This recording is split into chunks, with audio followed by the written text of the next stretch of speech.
नमस्कार, बहुत स्वागत है आप सभी का स्वराज एक्सप्रेस के पसंदीदा कार्यक्रम स्वराज करियर में। और मैं हूं आपके साथ शिवांगी। और आज हम बात करेंगे फार्मेसी आखिर होती क्या है। और इस जानकारी को बताने के लिए हमारे साथ स्टूडियो में मेहमान जुड़े हुए हैं जो आपको सारी जानकारी बताएंगे।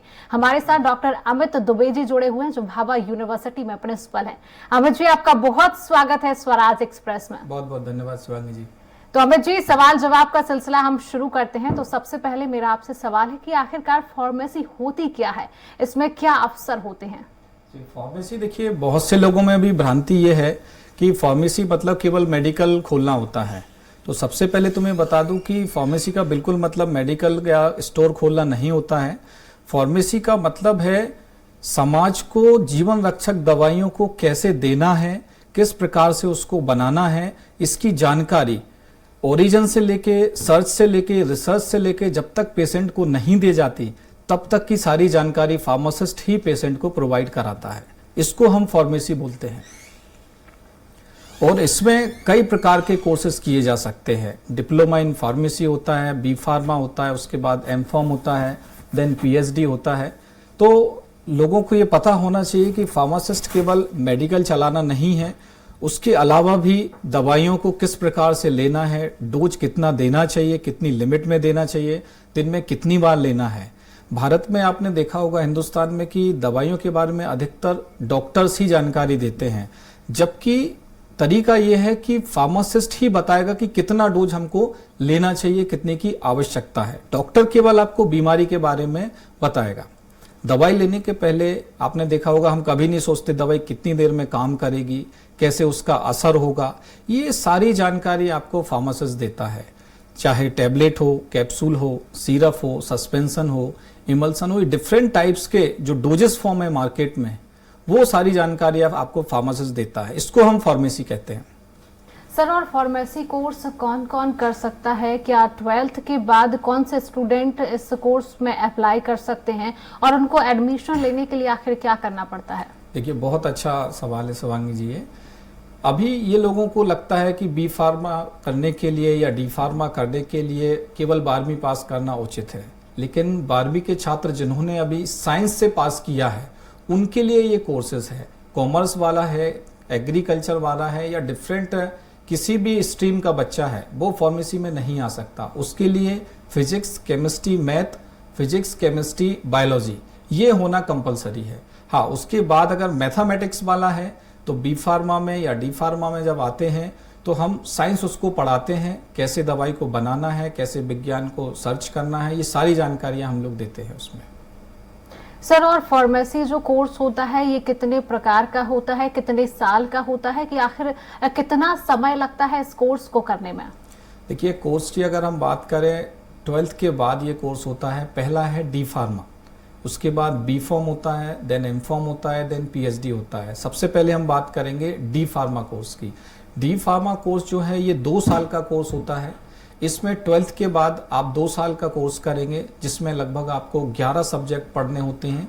ये वार्षिक कोर्स है, इसकी परीक्षा साल में एक बार होती है, पहला साल और दूसरा साल। उसके बाद आपको 3 महीने की एक ट्रेनिंग करनी होती है, हॉस्पिटल के या मेडिकल के ऊपर आपको 3 महीने की ट्रेनिंग करनी होती है। उसके बाद आपको एक मेडिकल खोलने का एक रजिस्ट्रेशन मिलता है। ये तो एक शुरुआत है। देन उसके बाद हम बात करेंगे बी फॉर्म की। बी फॉर्म जो है ये 4 साल का कोर्स है। इसमें 8 सेमेस्टर होते हैं और लगभग 40 सब्जेक्ट होते हैं। इसमें सेमेस्टर प्रणाली से ये पढ़ाई होती है, जिसमें सभी प्रकार के सब्जेक्ट होते हैं। फिजिक्स है, केमिस्ट्री है, आपका बायोलॉजी भी है, फार्माकोलॉजी भी है, फार्माकोग्नोसी है। जितने सब्जेक्ट हमें लगते हैं दवाई को बनाने में, दवाई के असर की जांच करने में, वो सारे सब्जेक्ट हम इस फार्मेसी में 4 साल में पढ़ते हैं। इस दौरान इंडस्ट्रियल ट्रेनिंग भी उनके लिए होती है। एक इंडस्ट्रियल टूर भी होता है जो बी फॉर्म के बच्चों के लिए कंपलसरी होता है। देन बी फॉर्म के बाद हम हायर स्टडी के लिए भी जा सकते हैं। Higher study means master of pharmacy. अब मास्टर इन फार्मेसी जो है ये भी डिफरेंट सब्जेक्ट से होती है। इसमें स्पेशलाइजेशन होता है, जैसे एक फार्मास्यूटिक्स होता है, एक फार्माकोलॉजी होता है, फार्मास्यूटिकल केमिस्ट्री होता है, फार्मास्यूटिकल कोग्नोसी होता है, and quality assurance and quality control भी होता है। तो आप मास्टर डिग्री कर सकते हैं। देन मास्टर डिग्री के बाद फिर आप पीएचडी में रिसर्च के क्षेत्र में जा सकते हैं। सर, बहुत सारे स्टूडेंट्स ऐसे होते हैं कि बैचलर के बाद ही जॉब की तलाश करने लगते हैं। उनको मास्टर्स के लिए उनको उचित नहीं लगता है। उनको लगता है कि जितना ज्ञान है हमने बैचलर में ले लिया। हमारा बहुत सारे स्टूडेंट्स ऐसा सोचते हैं कि बहुत सारी फीस है। आजकल आप भी जानते हैं यूनिवर्सिटीज कॉलेज की जो फीस है वो बहुत हाई होती है। तो क्या इसमें हमें मास्टर्स और पीएचडी करना जरूरी होता है या फिर बैचलर के बाद ही जॉब के ऑप्शंस हमारे लिए उपलब्ध हो जाते हैं? देखिए, फार्मेसी जो कोर्स है बहुत ही ब्रॉड कोर्स है। इसमें बहुत ही संभावनाएं हैं। जैसा कि हम सभी ने अभी कोविड-19 के दौरान देखा, दवाइयों की समस्याएं आई, मेडिकल की समस्याएं आई, हॉस्पिटल की समस्या आई। ऐसे में जो फार्मासिस्ट है जिन्होंने बी फार्मा किया, डी फार्मा किया, ऐसे छात्रों ने बहुत समाज सेवा की है। तो बी फॉर्म के बाद अगर अपॉर्चुनिटी की हम बात करें तो एकेडमिक्स में वो जा सकते हैं, इंडस्ट्री में जा सकते हैं, गवर्नमेंट जॉब में जा सकते हैं, रिसर्च एंड डेवलपमेंट में जा सकते हैं। जैसे मैक्सिमम बच्चों का रहता है कि गवर्नमेंट जॉब में हमें जाना है। गवर्नमेंट जॉब में आप नेवी में जा सकते हैं, मिलिट्री में जा सकते हैं, पोस्ट ऑफिस में भी जा सकते हैं, जेल में भी एक फार्मासिस्ट होता है, हॉस्पिटल में कंपलसरी होता है फार्मासिस्ट रखना, पुलिस में भी हो सकता है। जितने भी गवर्नमेंट संस्थान हैं उनमें फार्मासिस्ट होना कंपलसरी है। हमारे साथ भोपाल से एक दर्शक रोहित जुड़ चुके हैं। रोहित, आपका सर से क्या कुछ सवाल है? कि मैं डी फार्मा करना चाहता हूँ, इसकी एलिजिबिलिटी क्या है? देखिए, डी फार्मा के लिए आपको 12वीं पास होना जरूरी है और फिजिक्स केमिस्ट्री मैथ हो या फिजिक्स केमिस्ट्री बायोलॉजी होना जरूरी है। इसके बाद ही आप डी फार्मा कर सकते हैं। रोहित, क्या आपके और कोई सवाल है सर से? मैं ये जानना चाहता हूँ कि अगर मैं ये डी फार्मा कर लेता हूँ तो मुझे क्या बेनिफिट होगा मेरे करियर में? देखिए, डी फार्मा करने के बाद सबसे पहले आपको एक मेडिकल का लाइसेंस मिलता है जिससे आप मेडिकल शॉप ओपन कर सकते हैं। दूसरा, गवर्नमेंट में आप एज ए फार्मासिस्ट काम कर सकते हैं। गवर्नमेंट हो, प्राइवेट हॉस्पिटल हो, उसमें आप एज ए फार्मासिस्ट काम कर सकते हैं। देन उसके बाद हायर स्टडी में भी अगर जाना चाहते हैं तो डी फॉर्म के बाद आप बी फॉर्म सेकेंड ईयर से आपको एडमिशन मिल जाएगा। उसमें आपका 1 साल बच जाएगा उसमें। सर, मेरा आपसे ये सवाल है कि जब स्टूडेंट्स ये कोर्स कर लेते हैं, बी फार्मा कर लिया, डी फार्मा उन्होंने कर लिया, उसके बाद जॉब उनको कहाँ मिल सकती है और क्या गवर्नमेंट जॉब्स के भी फार्मेसी में ऑप्शंस होते हैं? जी हाँ, बिल्कुल आपने अच्छा सवाल किया है। गवर्नमेंट जॉब में देखिए, सबसे बड़ी जॉब इसमें जो रहती है, ड्रग इंस्पेक्टर हमारे इसमें होता है जो कि सारे मेडिकल्स की जांच करता है। इसके लिए एक अलग से परीक्षा देनी होती है। उसके लिए एलिजिबिलिटी बी फार्मेसी आपके पास डिग्री होनी चाहिए। उसके बाद आप एक एंट्रेंस देंगे, एक टेस्ट होता है जिसके बेसिस पे आप ड्रग इंस्पेक्टर बनते हैं। उसके बाद जितने भी गवर्नमेंट सेक्टर हैं उनमें कहीं ना कहीं एज ए फार्मासिस्ट आप काम कर सकते हैं। बड़ी बड़ी रिसर्च जो भारत देश में लैब्स हैं उनमें एज ए रिसर्च साइंटिस्ट भी आप काम कर सकते हैं। ये डिपेंड करता है कि आप किस प्रकार की फील्ड आप चूज करना चाहते हैं। आप रिसर्च एंड डेवलपमेंट में जाना चाहते हैं, मार्केटिंग में जाना चाहते हैं, प्रोडक्शन में जाना चाहते हैं, या गवर्नमेंट में ही आप फार्मासिस्ट के रूप में काम करना चाहते हैं। सबसे बड़ा जॉब अपॉर्चुनिटी है गवर्नमेंट हॉस्पिटल। उसमें फार्मासिस्ट के बिना आपको किसी भी प्रकार की दवाइयों की सप्लाई नहीं की जा सकती है। लेकिन सर, अगर हम अपने भारत के लोगों को देखते हैं, उन लोगों की ज्यादातर फार्मेसी को लेकर सोच ये है कि इस कोर्स को करने के बाद वो मेडिकल खोल सकते हैं। लोगों को इसके बारे में, जॉब ऑप्शंस के बारे में ज्यादातर नहीं पता है। ज्यादातर लोगों का परसेप्शन यही है कि इस कोर्स को करने के बाद वो मेडिकल खोलते हैं। और बहुत सारे लोग हमारे इंडिया में ऐसे भी हैं जो इस कोर्स को नहीं करते हैं तो किसी दूसरे का लाइसेंस निकाल कर वो एक मेडिकल ओपन कर लेते हैं। तो ऐसे लोगों के लिए आप क्या सलाह देना चाहेंगे और ऐसे लोगों का परसेप्शन कैसे मिटाया जा सके जो फार्मेसी को लेकर ऐसा सोचते हैं कि कोर्स करने के बाद आप सिर्फ एक मेडिकल ही खोल सकते हैं? देखिए, सबसे पहले तो मैं बताऊं, जो हमारा फार्मेसी प्रोफेशन है ये ड्रग एंड कॉस्मेटिक एक्ट 1948 के हिसाब से चलता है। इसमें ये रूल है कि अगर आपने कहीं भी मेडिकल ओपन किया है तो वहां पर फार्मासिस्ट का बैठना होना बहुत जरूरी है। लोगों में अभी ये भ्रांति पड़ी हुई है कि हम किराए से लाइसेंस ले लेते हैं, फार्मासिस्ट कोई और रहता है, प्रोपराइटर कोई और रहता है और वही फार्मासिस्ट कहीं और भी जॉब कर सकता है। तो ये टोटली रॉन्ग है। आपको जहां पर भी आप मेडिकल ओपन करते हैं वहां पर रजिस्टर्ड फार्मासिस्ट आपके पास होना चाहिए। उसके बाद जो एक लोगों में भ्रांति बनी हुई है कि बी फार्मा या डी फार्मा करने के बाद सिर्फ हम मेडिकल खोल सकते हैं, तो उसको आपको खत्म करना है। आपको ऑप्शन में सबसे पहले आप इंडस्ट्री में काम कर सकते हैं। इंडस्ट्री मींस जहां मैन्युफैक्चरिंग होती है, ड्रग को बनाया जाता है, डोजेस फॉर्म को बनाया जाता है। जैसे एग्जांपल हम बात करें, बड़ी बड़ी कंपनियां हैं, ल्यूफिन फार्मा है, जाइडस कैडिला है, कैडिला हेल्थ केयर है, सन फार्मा, बहुत सी बड़ी बड़ी फार्मा कंपनियां हैं। जैसे अभी कोविड के दौरान भी भारत सीरम ने जो वैक्सीन बनाई है, फाइजर ने भी बनाई है, तो वहां ये फार्मासिस्ट ही काम कर रहे थे। वहां पे कोई बीए बीएससी का बंदा नहीं था, वहां पे ये बी फार्मा या एम फार्मा किए हुए ही लोग वहां पर रिसर्च कर रहे थे। तो इंडस्ट्री सबसे बड़ा एक जरिया है अपनी नौकरी के लिए, जिसमें आप प्रोडक्शन में काम कर सकते हैं, क्वालिटी एश्योरेंस में काम कर सकते हैं, क्वालिटी कंट्रोल में आप काम कर सकते हैं, फॉर्मुलेशन एंड डेवलपमेंट में आप काम कर सकते हैं। उसके बाद हम अगर बात करें एकेडमिक्स की, एकेडमिक्स मींस मतलब किसी भी कॉलेज, किसी भी यूनिवर्सिटी, किसी संस्था में आप एक लेक्चरर, एक असिस्टेंट प्रोफेसर, एक associate professor, professor, principal and dean and director, आप किसी भी पद पर जा सकते हैं। तो ये भ्रांति खत्म करनी पड़ेगी कि केवल बी फॉर्म के बाद हम केवल मेडिकल खोल सकते हैं। उसके बाद फिर हम खुद का बिजनेस कर सकते हैं। जैसे आपने कहा कि मेडिकल खोलना, जी हाँ, मेडिकल खोलना कोई बुरी बात नहीं है। आप मेडिकल खोलिए, उसको अच्छे से चलाइए और लोगों को जागरूक करिए। दवाइयों को सेल आउट के साथ साथ आपको जागरूक भी करना पड़ेगा कि इस दवाई का डोज क्या है, कितनी मात्रा में लेना है, कितने टाइम लेना है। क्योंकि बहुत से लोग, हमारा ग्रामीण क्षेत्र है, उनको नहीं पता रहता है कि इस दवाई का क्या साइड इफेक्ट होगा, क्या इफेक्ट होता। कभी कभी आपने देखा होगा कि व्यक्ति दवाई तो खाता है लेकिन उसका असर नहीं होता। तो इसकी जानकारी भी मेडिकल स्टोर पर बैठा हुआ जो फार्मासिस्ट है वो आपको हमारे साथ दे सकता भोपाल है। से दर्शक सिमरन जुड़ चुकी हैं। सिमरन, आपके क्या कुछ सवाल हैं सर से?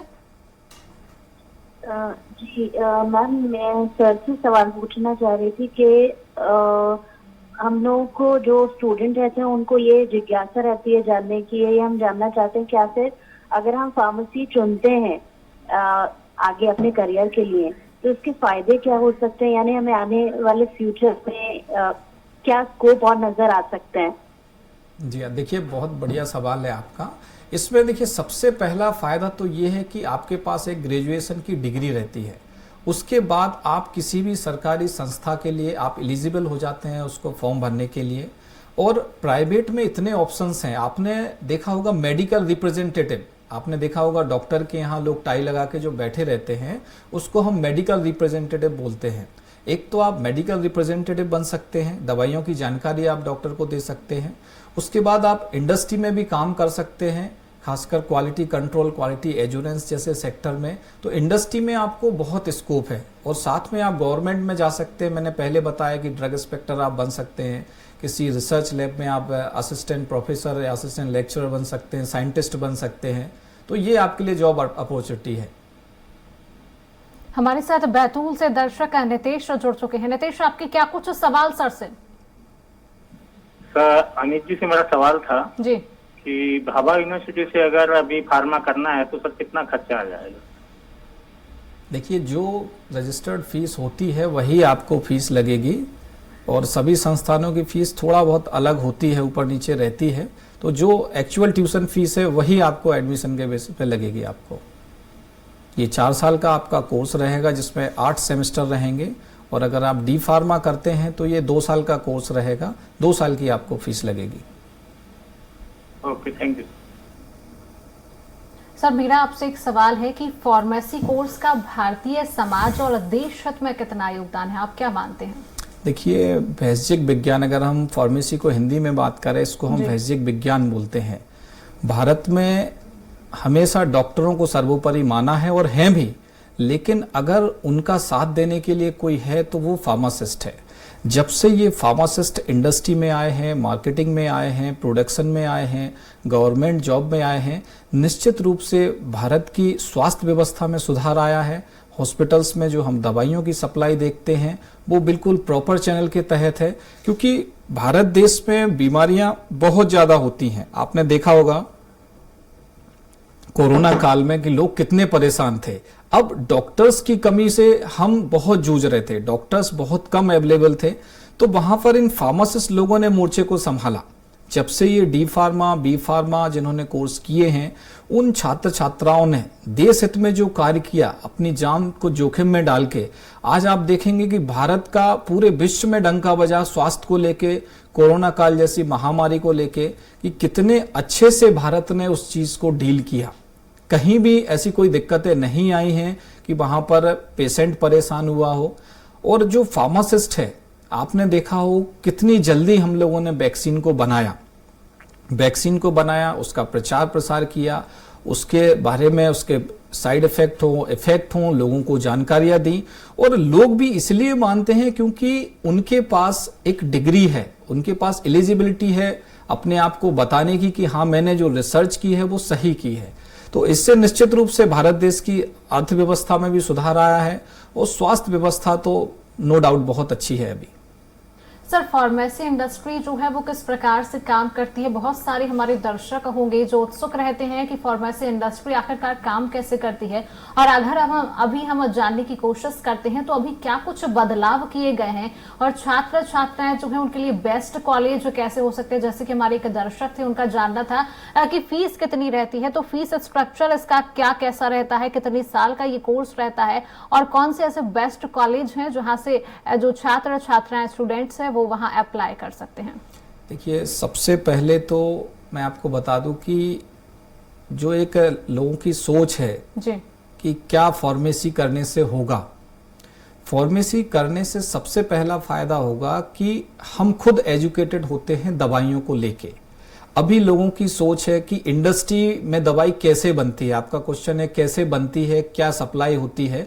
तो हम लोग जब एक दवाई खाते हैं उस समय इतना नहीं सोचते कि दवाई कैसे बनी होगी। एक मेडिसिन को सर्च करने में, एक मॉलिक्यूल्स को सर्च करने में कम से कम 10 से 12 साल लगते हैं। पहले उस मॉलिक्यूल्स को हम सर्च करते हैं, उसके ऊपर रिसर्च करते हैं, देन फॉर्मुलेशन करते हैं, फिर पैकिंग करते हैं। इंडस्ट्री में पैकिंग होती है। अब वो पैकिंग भी हम ऐसे करते हैं कि उस पर टेम्परेचर, एटमॉस्फेयर, इन किसी का भी कोई भी प्रभाव ना पड़े।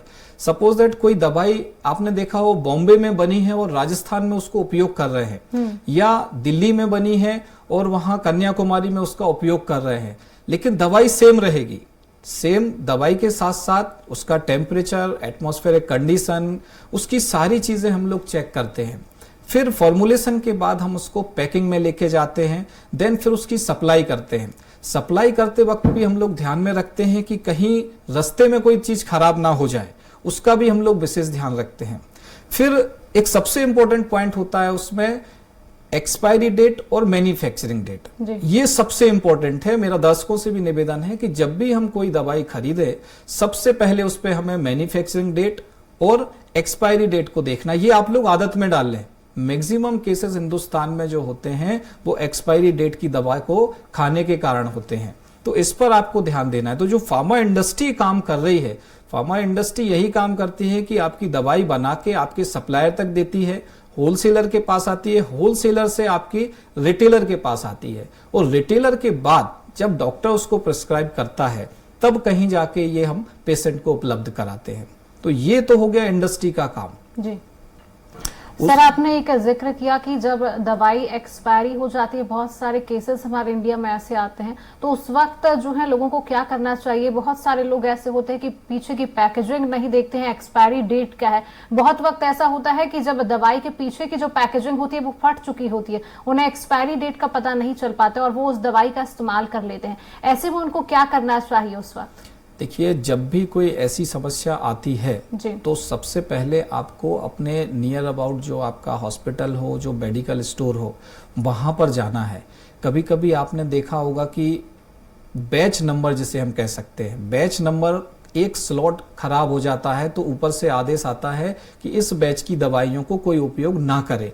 अब सपोज दैट अगर मैन्युफैक्चरिंग और एक्सपायरी डेट उसमें से डिलीट हो जाती है या वो रैपर से हट जाती है, तो हम बैच नंबर से उसका पता कर सकते हैं कि ये क्या इसकी एक्सपायरी डेट थी, क्या इसकी मैन्युफैक्चरिंग डेट थी।